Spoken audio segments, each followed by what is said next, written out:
Welcome to the Beer Frontier. My name is Gage. And I'm Robert, and as ever, we're here for the beer. Today, we're going to be looking at international lager. We're going to see what Enzo's cooking. We've got some local lagers to try. We'll visit Ben, the home brewer. And we'll be looking at an imported lager. And we're going out on the road to a microbrewery. So Gage, lager, it's a bit of a broad topic, isn't it? Yeah, well, I thought today we'd look at international lagers, Robert, because there are other lagers like Pilsners and Bocks. So an international lager is a type of beer you find at every airport in the world, whether it be a Heineken or a VB. These are bottom fermented beers, so they don't have any fruity esters. We're just looking for balance of hops and malts, and they tend to be much more delicate, but they're much more easy to drink.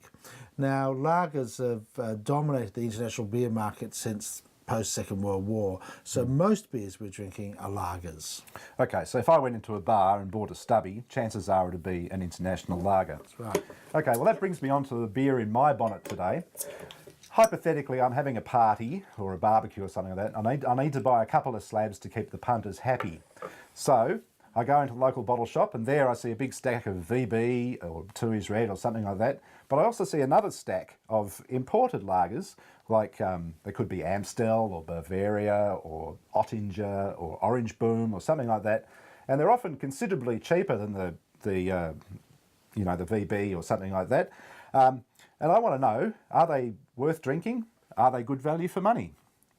So. Well, I tasted this one, the Three Horses one, and the initial impact is quite a lot of sort of malty flavours, and it's got a bit of sort of palate weight, got a bit of body, but then it quickly goes away to being slightly watery and even slightly metallic. But it's very easy to drink. There's no intellectual stuff in this, it's just drinkable. I'll give it 1.5 stars, mate. Okay, yeah, so this is Three Horses imported lager from Holland. And I agree, it's not better than VB, it's not worse than VB, it's sort of a step sideways from VBs, I would say. It's a pretty run-of-the-mill, maybe slightly more interesting in the taste than VB. I think it's a 2-star beer.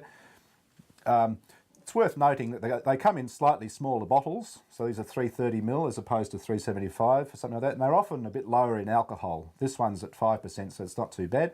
But so that accounts for the cheapness in price. So my recommendation, why not buy these? They're no worse than VB, I would say, for a party. They'd be fine for a party. But if you want a better beer, go out and buy a better beer and spend the money. Yeah.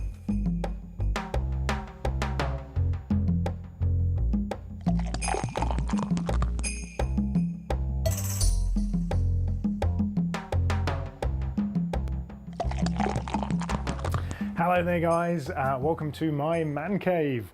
When I left you last time at the brew house, I think this lot was outside, and we were busy putting our cooled down or chilled wort into a fermenter, such as I have here. Well, I've now completed the process. I've put this in my fridge and I've chilled it down to I think about 18 degrees, which is absolutely perfect in this instance because it's an ale. One thing we have to do before we pitch it is oxygenate our beer, okay? The most important thing we have to do by far. If we don't, that yeast isn't going to be happy.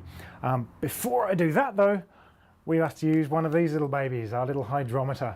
If you remember, I had a broken one of these the other day when I made my yeast starter. Well, I've picked up a new one, and we're going to take a little sample from here. So, quite simply, okay, so normally I wait till those bubbles have settled out completely, and in this instance, we spin it round, and I myself can see that I'm hitting an opening gravity there of what we call 1050, okay? That's going to tell me the sugars that I've got in the beer to start with. And as I've just discovered when I've unwrapped this thing, there's a nice little chart on here. It looks like a lot of numbers, but essentially really simple. I have my opening gravity of 1050, and then when I measure my final beer when it's finished in, I don't know, about 4 days time, I'm going to measure my final gravity, and I simply take away the two numbers on this chart and it tells me the alcohol content that my beer is going to be. Really simple. Right, so now I know that, I record that into my book. I'll explain a bit about that in a second, but first of all we need to oxygenate this wort. So Really simple process. I've sterilised my little oxygenation system. It is a sintered stone on a tube, what do we call this? A filter, sterile filter, thank you very much. And Commonwealth Garden pond pump. So all I need to do now is turn this thing on. Okay, so she's ready and going, as we can see there. Very important that I don't touch any of this anywhere because this is all nicely sanitized at the moment. Simply going to drop her in the top there. Lovely. And now that's going to take probably around about 10 to 15 minutes to do its job. I know I've finished when this is all foamed right up to the top. I know I've got enough oxygen in there. There's two different versions you could make with this little setup. You could go the pond pump way I have with that stone. So it takes around about 15 minutes. The alternative is to use pure oxygen.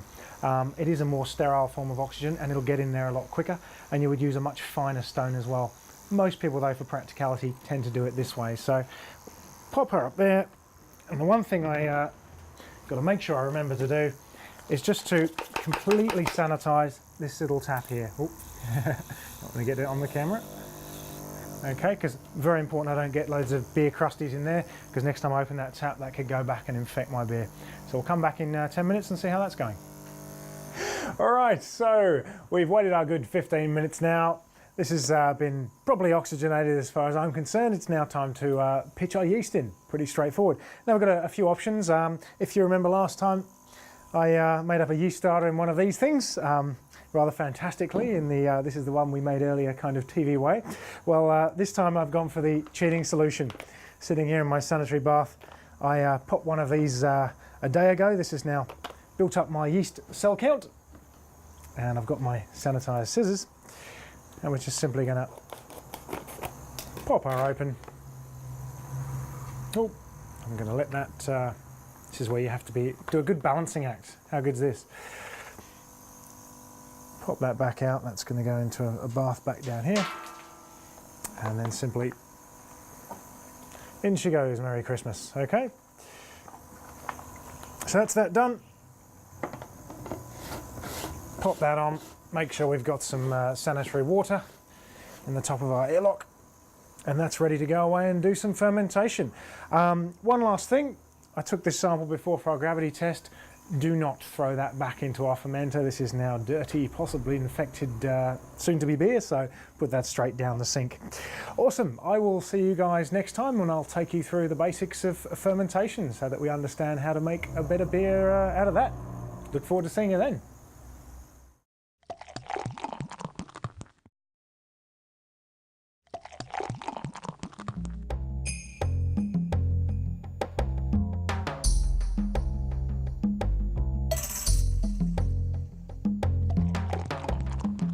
Well, here we are back in the keg room, and we're now going to taste some local lagers. So this week we have Charger Lager, with a picture of the Valiant Charger on the front from South Australia, and Stone and Wood Pale Lager from Byron Bay.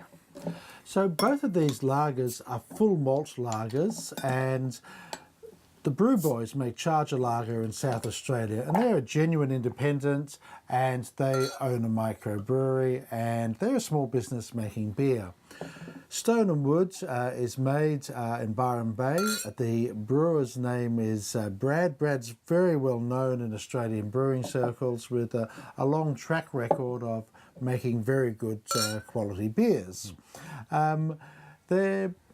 Stone and Wood's a bit slicker, you know, their website doesn't really go into their history, but I sort of remember them appearing about 2008, and they have got some marketing deal with Little World Beverages, which owns Little Creatures and White Rabbit. So they're not a backyard operation, they're a bit more slick, but the proof is in what the beer actually tastes like. So, Robert, Charger Lager? Charger Lager, well, it's very pale. In fact, it's almost light green in colour. Hasn't got much of a head on it. Bit of a yeasty smell. It's quite bitter, which makes me think it's not quite balanced.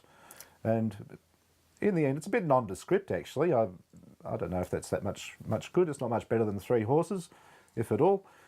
So for me, that's a 2-star beer. Well, I think it's got, pretty good palate weight. It's got some nice malty characters. I think it's fallen into the Australian trap of over hops, so too much bitterness. Bit bland, bit boring. Good effort, but really it's only a 2-star beer. Now, the Stoner Wood beer, though, the colour's a bit better, a bit richer. It's more of that pale gold sort of colour. There's certainly a bit more yeasty flavour to it. The hop malt balance is very good, I think.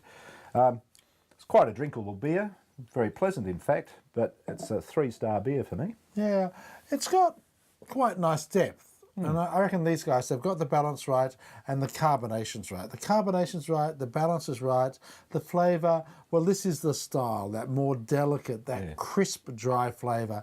Yeah, it's pretty good beer. I'd actually go 3.5 stars with this one. Okay, yeah, okay.